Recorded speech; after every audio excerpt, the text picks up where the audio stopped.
ज्ञान पिपासु आत्मन साथियों, जय जिनेंद्र, नमस्कार। आज दिल थाम के बैठिएगा। हाँ, आज की मीटिंग में क्या बताया जा रहा है? समकित के भांगे। क्या होते हैं भांगे? कैसे उत्पन्न होती है समकित? कैसे प्रकट होती है समकित? हाँ, ये सारी बातें बताएंगे। देखिए, आपने सुना होगा कि गुणस्थान होते हैं।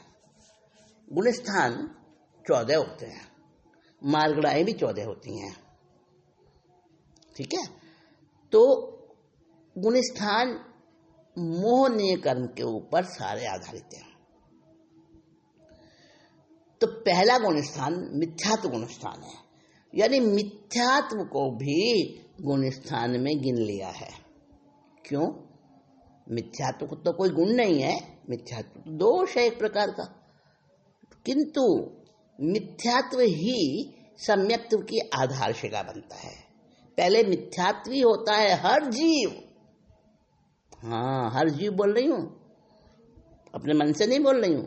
तीर्थंकर भगवंतों ने जगह जगह आगमों में जिनेश्वर भगवंतों की वाणी आई है कि अरे गौतम, मैं और तू साथ में थे निगोद में। सब पहली बार निगोद में ही गए हैं। और निगोद में क्या होता है? सूक्ष्म निगोद में तो मिथ्यात्व ही होता है। भगवान ने स्वयं फरमाया है कि हर जीव सूक्ष्म निगोद में पहले जाता है और पूरी यात्रा करता फिर मोक्ष सोपान तक, मंजिल तक पहुंच पाता है। तो हमारी संसार यात्रा का जो पहला पड़ाव, पहला निवास स्थान है, वो है सूक्ष्म निगोद यानी मिथ्यात्व। इसीलिए सम्यक्त्व की शुरुआत होती है अनादिकालीन मिथ्यात्व से, यानी जिसकी कोई शुरुआत ही नहीं पता, कब से मिथ्यात्वी थे हम। हाँ, मैं और आप सब थे, आज भी हैं। समकित थोड़ी ना हुई है। क्या थर्मामीटर है आपके पास कि मुझे, तुम्हें या किसी और को या किसी को भी समकित प्राप्त हुई है कि नहीं हुई है थर्मामीटर? नहीं है। अरे हम किसी का नहीं लगा सकते पता। हाँ, खुद का लगा सकते हैं। किसी ना किसी एक स्टेज तक हमें खुद का तो पता चल सकता है, पर दूसरों का वो कोई ऐसा नहीं है कि बुखार देखने के लिए जैसे थर्मामीटर लगाते हैं या किसी भी प्रकार से कुछ मापने के लिए मेजरमेंट करते हैं, कोई लगाते हैं उसकी, ये इसका कोई मापदंड नहीं है। थर्मामीटर नहीं है, कोई मापदंड नहीं है समकित का। फिर कैसे पता चले कौन सम्यक दृष्टि है, कौन मिथ्या दृष्टि है? नहीं, हम नहीं किसी को जजमेंट कर सकते, कोई नहीं कर सकता किसी का जजमेंट। खुद का कर लो, वही बहुत है। खुद का तो होता है। कैसे होता है भाई? कोई प्रश्न करते हैं कि कैसे पता चलता है मिथ्यात्वी है कि सम्यक्त्वी है, या हमको सम्यक्त्व हुआ है? देखिए, सीधी सी बात है। आपको प्यास लगी है, पता चलता है ना। भूख लगी है, पता चलता है ना।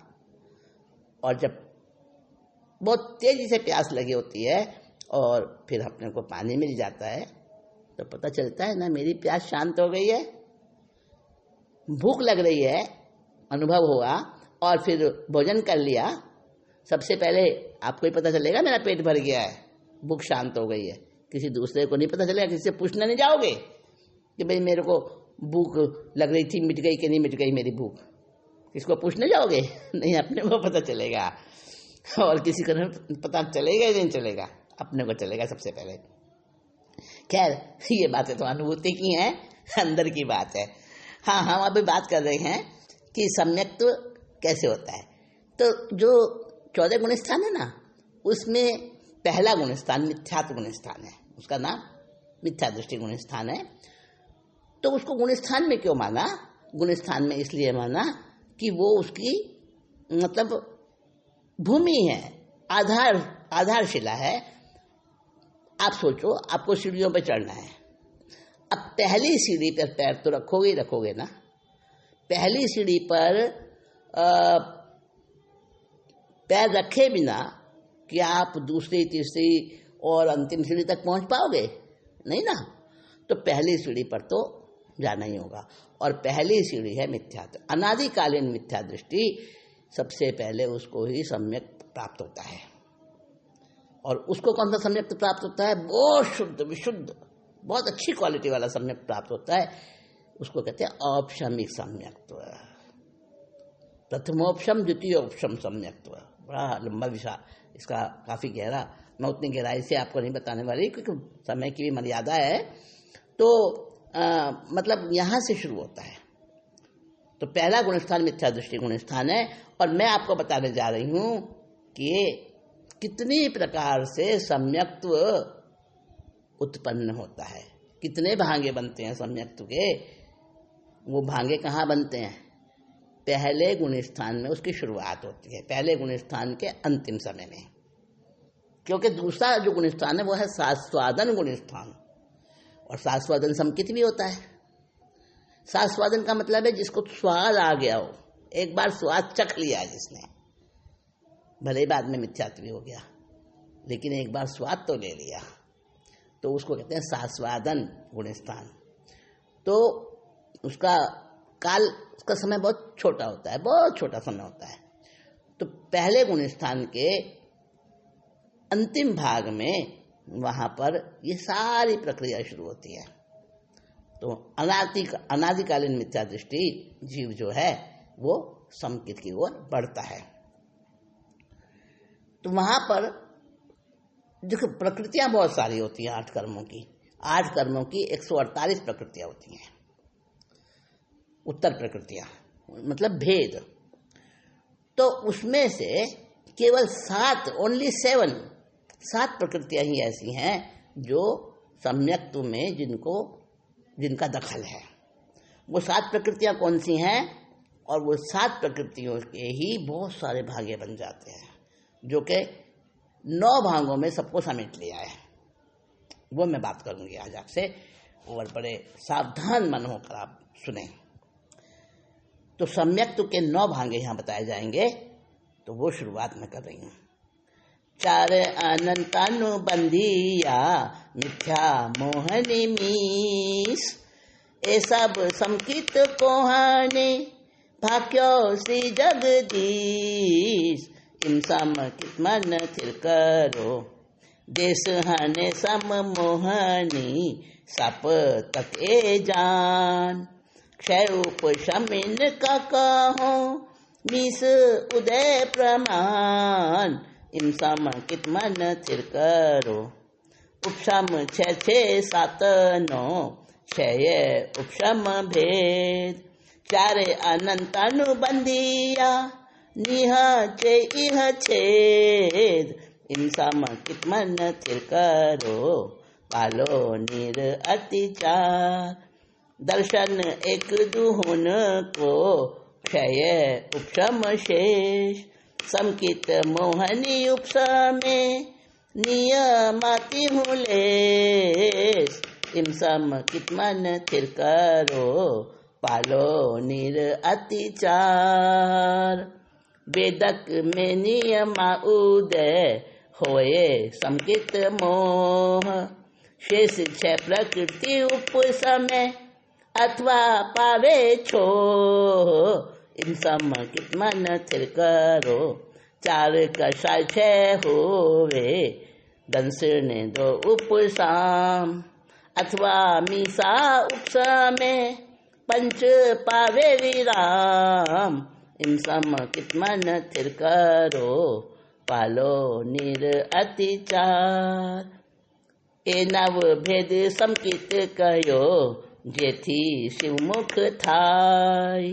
कै उपसम 2 वेद छे, एही 4 भाई। इम समकित मन थिर करो, पालो निर अतिचार। अब ये 7 गाथाएं जो बता दी हैं 25 से लेकर 31 तक, इनमें सारे भागे बता दिए हैं। एक एक करके हम उनको समझेंगे। 7 प्रकृतियों का सारा खेल है। अब वो 7 प्रकृतियां कौन कौन सी हैं? 3 तो हैं दर्शन मोहनी की, और 4 हैं चारित्र मोहनी की। मोहनी कर्म के 2 भेद होते हैं मूल में, दर्शन मोहनी और चारित्र मोहनी। दर्शन मोहिनी के जो 3 भेद होते हैं और चारित्र मोहिनी के होते हैं 25 भेद, सब मिला के 28 भेद होते हैं मोहिनी क्रम के। तो दर्शन मोहिनी के 3 भेद हैं, मतलब मिथ्यात्व मोहिनी, सम्यक्त मोहिनी और मिश्र मोहिनी। दर्शन मोह के 3 उत्तर भेद हैं, मिथ्यात्व मोहिनी, मिश्र मोहिनी और सम्यक्त मोहिनी। मोहिनी क्रम को बताया है जैसे शराब पिया हुआ इंसान होता है, उसको शराब के नशे में पता नहीं चलता क्या बोल देता है, क्या कर देता है ना।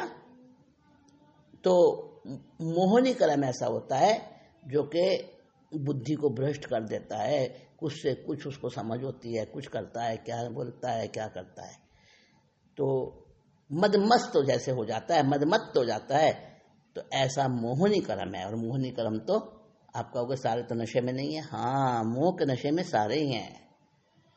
तो मोहिनी क्रम जो कि सबके साथ में जुड़ा हुआ है, मोहिनी क्रम सब कर्मों का राजा है, सेनापति भी कहा है इसे।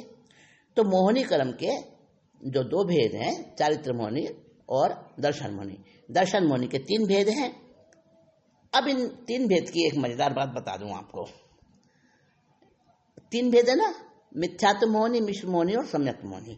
तो इनमें से बंधन एक का ही होता है और उदय 3 का होता है। कैसी मजे की बात है। और ये आपने अपने गोदाम में तो लाके रखा नहीं वो माल, तो कहाँ से पैदा हो गया? बेच रहे हो आप उसको, दुकान पे तो आप सेल तो कर रहे हो उसकी, और लाए नहीं, खरीद के रखा नहीं आपने अपने स्टॉक में कहाँ से गए बाकी 2? हाँ, ऐसा ही है, ये तमाशा है हमारे भावों का। तो मिथ्यात्व मोहिनी का ही बंध होता है और उदय में आते हैं 3, यानी मिश्र मोहिनी भी उदय में आता है और सम्यक्त मोहिनी भी उदय में आता है। तीनों भेद उदय में आते हैं।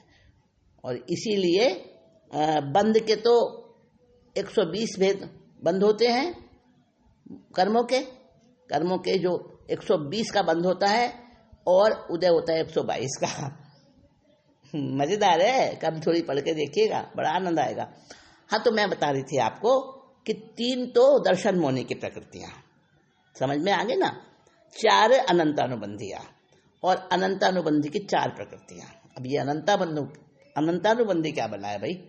देखिए, चारित्र मोहिनी के जो 25 भेद है ना, बताए ना आपको, 25 भेद कौन कौन से हैं। उसमें से 16 तो कषाय हैं और 9 कषाय हैं। 16 9 25 हो गए, 25 हो गए ना। ये 25 भेद चारित्र मोहिनी के हैं और 3 दर्शन मोहिनी के, 28 भेद है कुल मिला के मोहिनी क्रम के।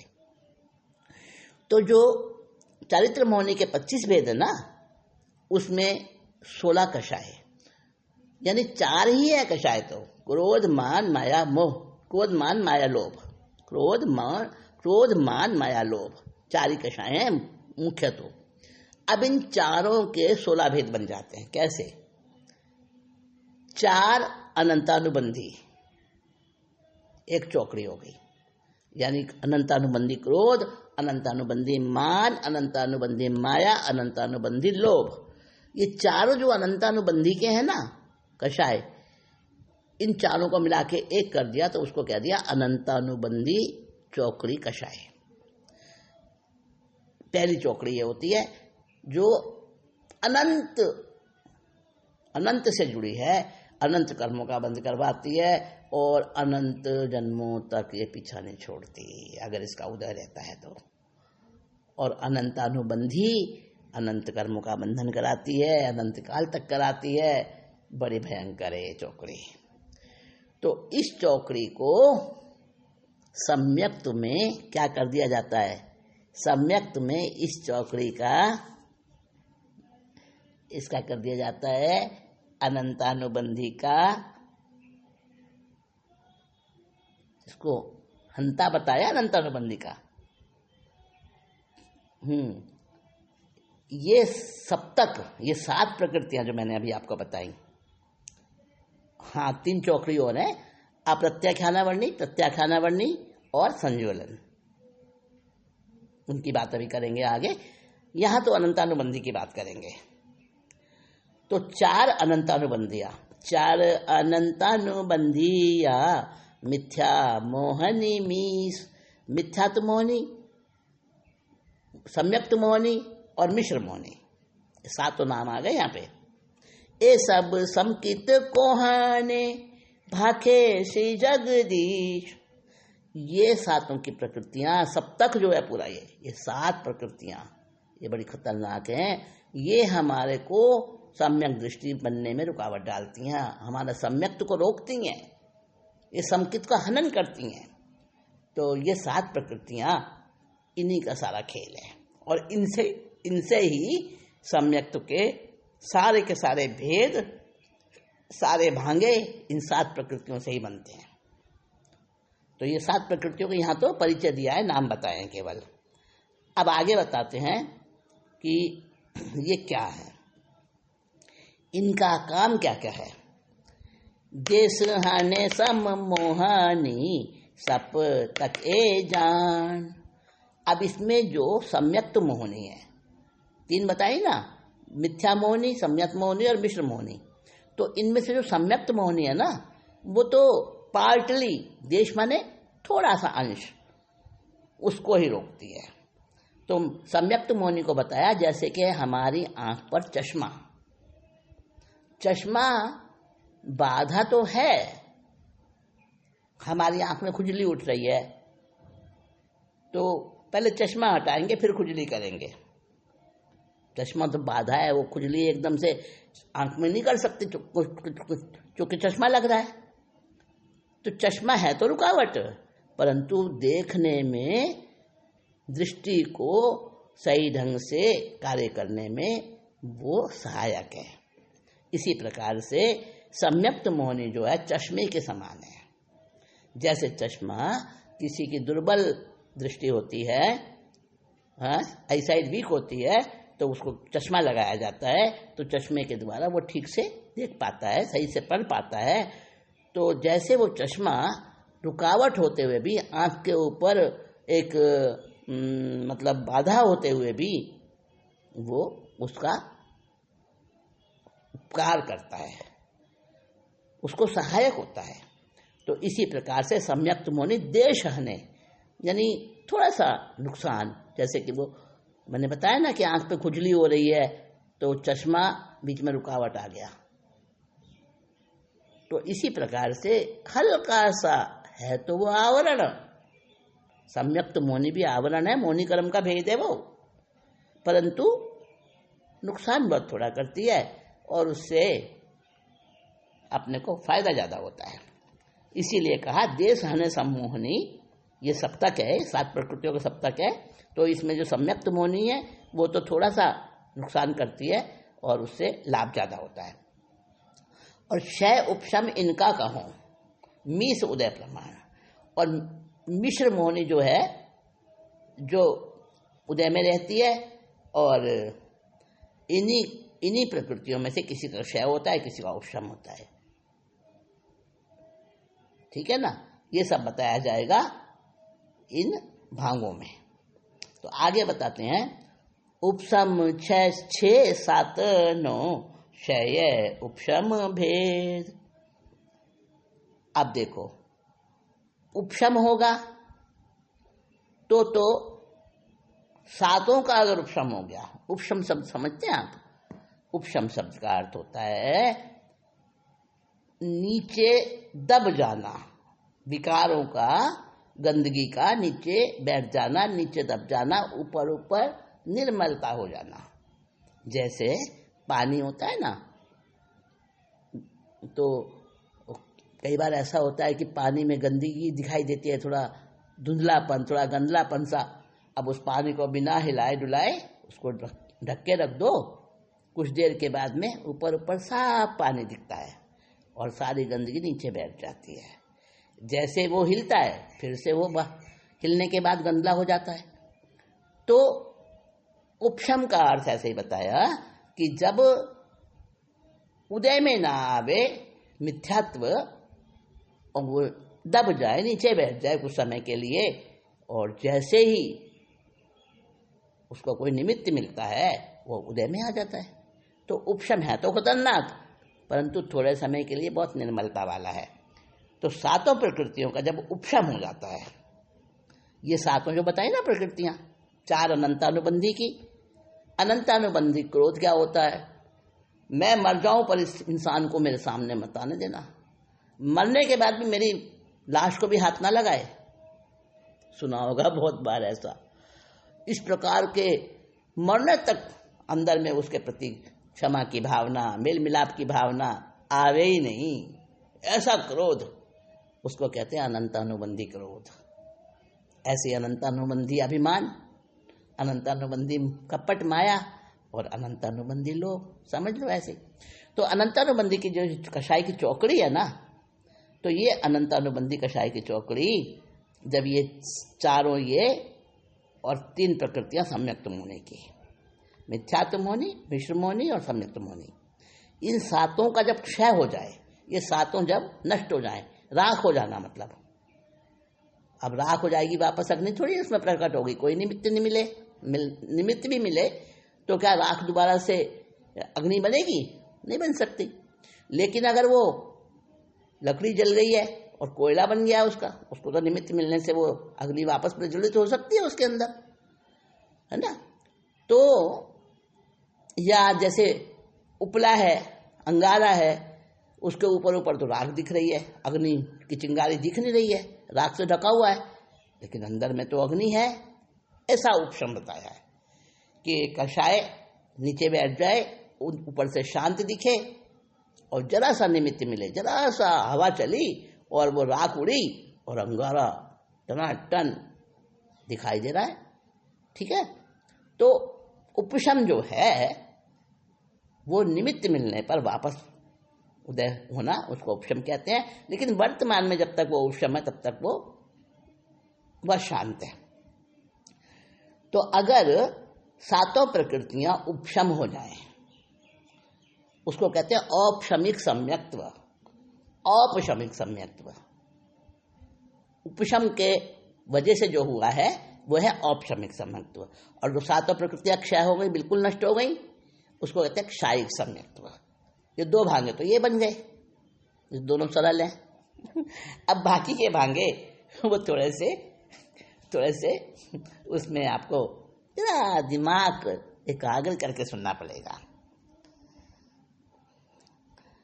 अब जो ये 7 भांगे 9 भांगे हम बता रहे हैं, तो इसमें यही सारा खेल होना है कि किसी का उपशम हो जाएगा, किसी का क्षय हो जाएगा, तो उसको कहेंगे क्षयोपशम।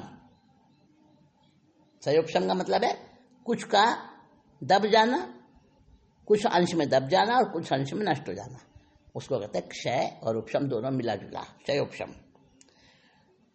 तो ये 4 अनंतानुबंधियां जो प्रकृतियां हैं, 4 क्रोध मान माया लोभ अनंतानुबंधी के, ये जो अनंतानुबंधी वाली चौकड़ी है, निहचे यह छेद, मतलब ये तो चारों की चारों उदय में नहीं आती हैं किसी भी भांगे में, तो वो सम्यक्त भी ना रहे। अगर ये चारों में से किसी का उदय हो जाए तो सम्यक्त कहाँ रहेगा, फिर वो तो खतरनाक हो जाएगा ना।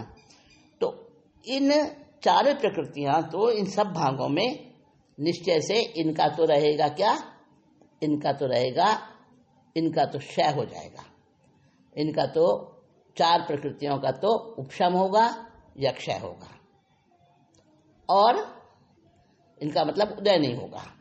और बाकी जो 3 है ना, उनका क्षय उपशम अलग अलग चलेगा, उसी के हिसाब से 9 भांगे बनेंगे। तो 2 तो ये बन गए ना, उपशम औपशमिक सम्यक्त कैसे होता है और क्षायिक सम्यक्त कैसे होता है, ये दो तो समझ आ गया। अब देखो बाकी के जो भेद है ना, वो कैसे बनते हैं। बाकी के भेद बनेंगे, ये बात यहां समझाई है। दर्शन एक दुहन को क्षय उपशम शेष, कोई एक उदय हो रही है, दर्शन हो रहा है उसका, किसी का क्षय हो रहा है, किसी का उपशम हो रहा है। समकित मोहनी उपसमय नियमाते हुलेश, ये नियम है यहाँ पर कि सम्यक्त मोहनी जो है वो तो हमेशा उपशम रहेगी। उदय में नहीं आएगी। सम्यक्त होने की प्रकृति उसका उपशम ही रहेगा, इस बात की पक्की नियम है इस बात का। तो अब ये भांगे हम समझेंगे। देखिए, सम्यक्त्व का पहला भेद तो हो गया जो कि हमने कहा औपशमिक सम्यक्त्व, सातों का क्षय हो जाना। सम्यक्त्व का दूसरा भेद हो गया क्षायिक सम्यक्त्व, जो सातों प्रकृतियां क्षय हो गई। अब सम्यक्त्व का जो तीसरा भेद है ना, तीसरा भेद जो है, चौथा भेद और पांचवा भेद, ये तीन विकल्प जो है ये क्षयोपशम के विकल्प हैं, क्षयोपशम सम्यक्त्व के विकल्प हैं। कैसे होते हैं ये? तो चौथा भांगा क्या बनेगा? तीसरा भांगा बनेगा। दो तो ये हुए, औपशमिक सम्यक्त्व और क्षायिक सम्यक्त्व। तीसरा भांगा बनेगा ये औपशमिक का है, औपशमिक क्षयोपशमिक सम्यक्त्व का, क्षयोपशमिक सम्यक्त्व का। तो इसमें चार अनंतानुबंधी का क्षय हो जाएगा और तीनों का उपशम हो जाएगा। तो चार का क्षय, तीनों का उपशम, तो चार का तो क्षय हो गया अनंतानुबंधी का, और मिथ्यात् मोहिनी का जो क्षय हो जाएगा और दो का उपशम हो जाएगा। एक भांगा ये बनेगा जिसमें मिथ्यात् मोहिनी का क्षय हो गया और सम्यक्त मोहिनी और मिश्र मोहिनी दोनों का उपशम होगा। एक भांगा ये बन जाएगा, मतलब पहला विकल्प हो गया क्षयोपशम सम्यक्त्व का पहला विकल्प। चार का क्षय, मिथ्यात्व का भी क्षय और दो का उपशम। अब देखिए पांचवा जो चौथा भांगा बनेगा वो क्या बनेगा? चार का क्षय, मिथ्यात्व का भी क्षय और दो का उपशम। ये बन गया ना, ये तीसरा भांगा बन गया। अब चौथा भांगा बनेगा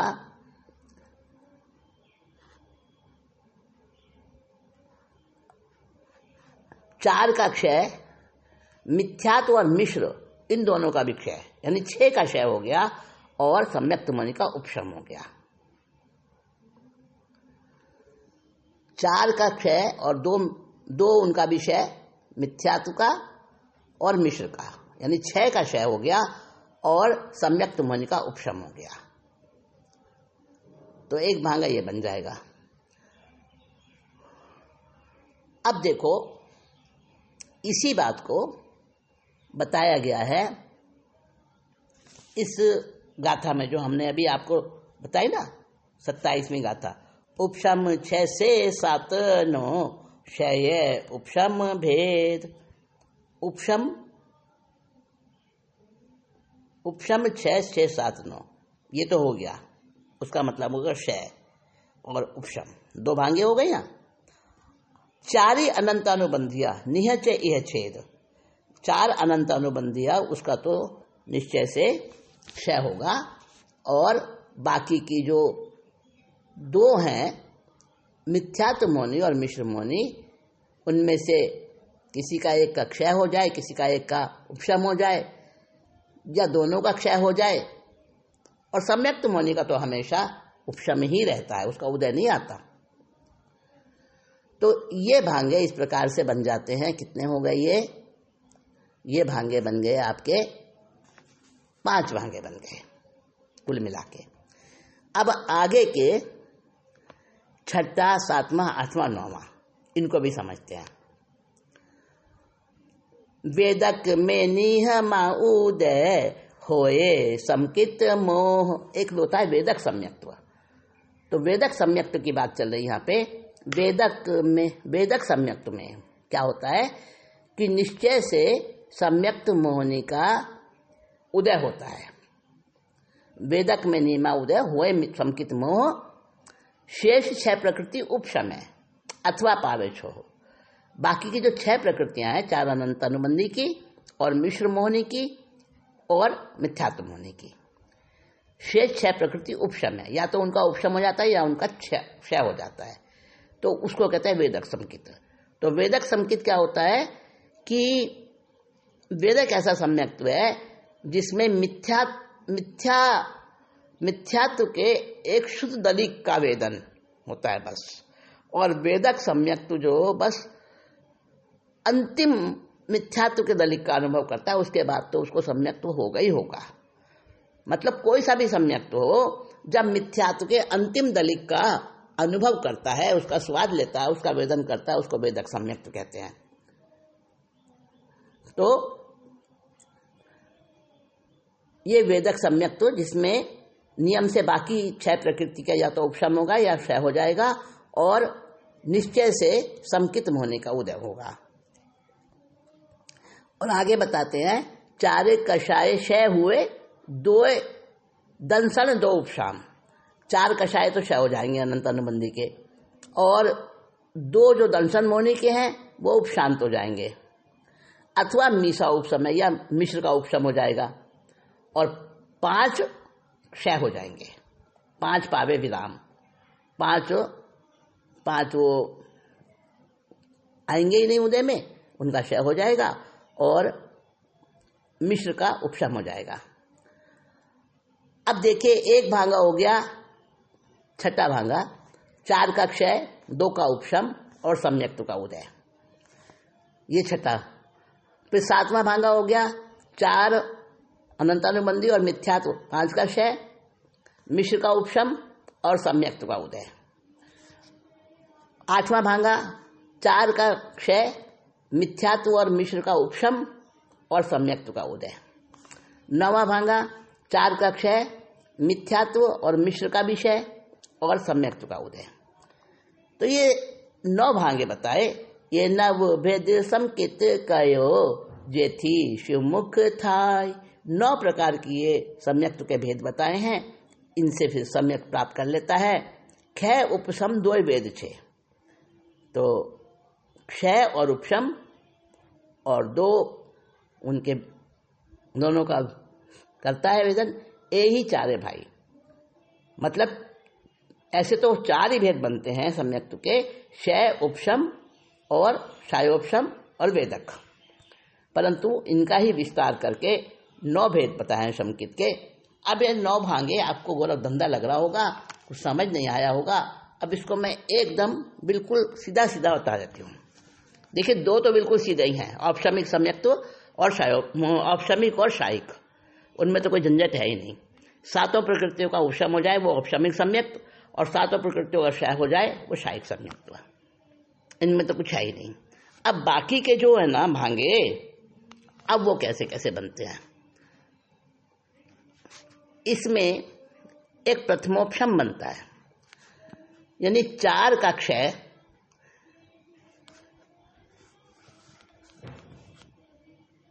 इसमें जो एक भांगा बनेगा,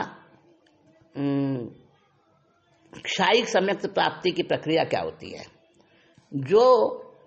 जो वर्तमान में क्षयोपशम है, बाद में वो क्षायिक भी बन जाता है। 7 प्रकृतियां क्षय हो जाती हैं, तो उसको कहते हैं क्षायिक सम्यक्त्व। तो जब 4 का क्षय, 4 अनंत अनुबंधी, 4 का क्षय हो जाए, 2 का क्षयोपशम हो जाए, 1 का वेदन हो जाए, एक भांगा ये बन जाता है। फिर 5 का क्षय हो जाए, 1 का क्षयोपशम हो जाए, 1 का वेदन हो जाए, एक भांगा ये बनता है। एक भांगा बनता है 6 का क्षय हो जाए, 1 का वेदन हो जाए, एक भांगा ये बनता है। अब देखो, ये कौन कौन से गुणस्थान की अपेक्षा से होता है। जब 4 का क्षय हो जाए, 2 का क्षयोपशम हो जाए, 1 का वेदन हो जाए, ये 4 से 7वें गुणस्थान में ऐसी स्थिति आती है। एक भांगा ये 4 से 7वें गुणस्थान में जब बनता है कि 4 अनंत अनुबंधी का तो क्षय हो गया, और बाकी जो 3 बची उनमें से सम्यक्त्व मोनी का वेदन करेगा, और 2 जो है किसी का मिथ्यात्व मोनी और मिश्र मोनी, तो मिथ्यात्व मोनी का क्षय हो जाएगा और मिश्र मोनी का उपशम हो जाएगा। तो ये जो 66 सागरोपम इसकी उत्कृष्ट मर्यादा है, 4 से 7वें गुण स्थान तक की स्थिति बनती है। एक तो ऐसी अवस्था हो सकती है। एक अवस्था ये भी हो सकती है कि 5 का क्षय हो जाए, यानी 4 अनंतानुबंधी और एक मिथ्यात्व मोनी, इन 5 का क्षय हो जाए और आगे बची मिश्र और सम्यक्त्व। तो सम्यक्त्व का वेदन करेगा और मिश्र का उपशम हो जाएगा, तो ये भांगा, ये भी 4 से 7 में बनता है, ये भी भांगा 4 से 7 में गुण स्थान में बनता है। तो इसकी जघन्य तो अंतर्मूर्त की स्थिति होती है, उत्कृष्ट भी अंतर्मूर्त की स्थिति होती है। ये 4 से 7 में तक ऐसा भांगा बन सकता है। और एक भांगा यही बन सकता है कि 6 प्रकृतियों का क्षय हो जाए, यानी 4 अनंतानुबंधी का और मिथ्यात्व का और मिश्र का, इनका क्षय हो जाए और सम्यक्त होने का वेदन करेगा, वो उदय में आएगी। तो ये भी 4 से 7 में गुण स्थान में भांगा बनता है। तो इसकी भी जगन्य उत्कृष्ट अंतर्मूर्त की स्थिति होती है। तो ये जो है ना, अलग अलग प्रकार होते हैं सम्यक्त के। तो किसने कौन सा सम्यक प्राप्त किया, क्षायिक और उपशम, ये तो सीधे समझ में आते हैं। तो औपशमिक सम्यक तो बहुत थोड़े से समय के लिए होता है, वापस उसको उपशम में आना ही पड़ता है, कोई ज़्यादा देर नहीं ठहर सकता। औपशमिक सम्यक की स्थिति अंतर्मूर्त की ही होती है, और क्षायिक की तो बहुत लंबी होती है। क्षायिक तो एक बार आने के बाद जाता ही नहीं है, क्षायिक सम्यक तो औपशमिक सम्यक में पहला, दूसरा, तीसरा, चौथा, ये 4 उपशम होती हैं। और द्वितीयोपशम, उसमें 1 भंग होता है द्वितीयोपशम में, और 6 भंग होते हैं। 6 भंग द्वितीयोपशम में होते हैं, उपशम का 1 भंग होता है। और द्वितीयोपशम में 6 का उपशम और 1 का उदय, और वो जरूर गिरता है। 11वें गुण स्थान में जाएगा तो गिरेगा ही गिरेगा, पक्का गिरेगा, वो कोई उसे रोक नहीं पाता, उसे पडवाई कहते हैं। तो ये जो भांगे हैं ना, 12वां भंग जो है हमारा और 11वां भंग, वो किस में लेना, क्षायिक सम्यक्त में लेना। 11वां 12वां भंग, 11वां भंग और 12वां भंग। 11वां भंग है 6 का क्षय और 1 का वेदन, यानी 4 अनंतानुबंधी, मिथ्यात्व और मिश्र, इन 6 प्रकृतियों का क्षय हो जाए और सम्यक्त होने का वेदन हो जाए। तो इसको हम 11वें भांग को और 12वां भांग, 12वां भांग हमारा है कौन सा, मतलब 7 का क्षय हो जाना, क्षायिक सम्यक्त। तो ये जो 12वां भांग और 11वां भांग है ना, इन दोनों को हमें किसमें लेना, क्षायिक सम्यक्त में ही लेना इसको, क्योंकि क्षायिक सम्यक्त में 7 का क्षय भी हो सकता है और 6 का क्षय भी हो सकता है, और सम्यक्त में होने का वेदन। बहुत उत्कृष्ट स्थिति है, क्षायिक सम्यक्त की ही अच्छी वाली स्थिति है ये। और 7 का क्षय हो जाए तो वह है ही परफेक्ट है वो। तो इसको भी 6 का क्षय हो जाए और 1 का वेदन, सम्यक्त होने का उदय और वेदन रहे, तो इसको भी हम क्षायिक में ले लेते हैं कई बार। सास्वादन का जो भांगा है वो कौन सा है, यानी दूसरे गुण स्थान का। 4 का उदय, 3 का उपशम। 4 का उदय, 3 का उपशम, इसको सास्वादन सम्यक कहते हैं। 4 का उदय यानी सास्वादन सम्यक तो जिसकी स्थिति 6 आवलिका की होती है उसकी स्थिति। आवलिका बहुत छोटा काल है, असंख्या समय की एक आवलिका होती है, तो 6 आवलिका की स्थिति होती है। तो इसमें 4 का तो उदय होता है, लेकिन उदय हल्का होता है, और 3 का उपशम होता है, उसको सास्वादन सम्यक तो कहते हैं। जैसे किसी ने खीर खाई और खीर खा के तुरंत उसको उल्टी हो गई, वमन हो गया, वॉमिटिंग हो गई, तो खीर जो फिर भी उसका स्वाद रहता है, खीर जो खाई थी। तो इस प्रकार का जो सम्यक्त होने के बाद वापस मिथ्यात्व में आ गया, तो उसको थोड़ा हल्का फुल्का स्वाद रहता है। सम्यक्त का स्वाद तो है उसे, परंतु अभी वर्तमान में वो मिथ्यात्व ही है, तो उसको सास्वादन सम्यक्त तो दूसरे गुण स्थान में रखा है। उसको लंबे छोड़े बड़े विस्तार से वर्णन है, बहुत थोड़े समय में नहीं समझाए जा सकते। और इसकी अनुभूति, यानी उसको साथ साथ प्रायोगिक प्रैक्टिकल हम जब उसको समझते हैं और उस रूप में जब उसको अनुभूति करते हैं, तब उसको अच्छे समझ आता है। तो ये 9 भांगे यहाँ पे बताए हैं, समकित के 9 भांगे। तो 9 भांगों की आज हमने बात की है। ये गाथा हमने की है, कहाँ से हमने लिए, 25 नंबर दोहे से लिया है हमने, और 31 नंबर तक ये हमने भांगों की बात की है। ये बहुत मुख्य मुख्य भांगे बताए हैं, असंख्यात होते हैं वैसे तो सम्यक्त के प्रकार। तो ये बहुत संक्षेप में समझाया है।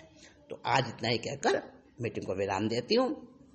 अगली मीटिंग में हम बात करेंगे समकित के 4 जो आज समकित के आचार जो हैं, आचार की बात आएगी, 8 आचार समकित के 8 आचार, फिर उसके बाद आए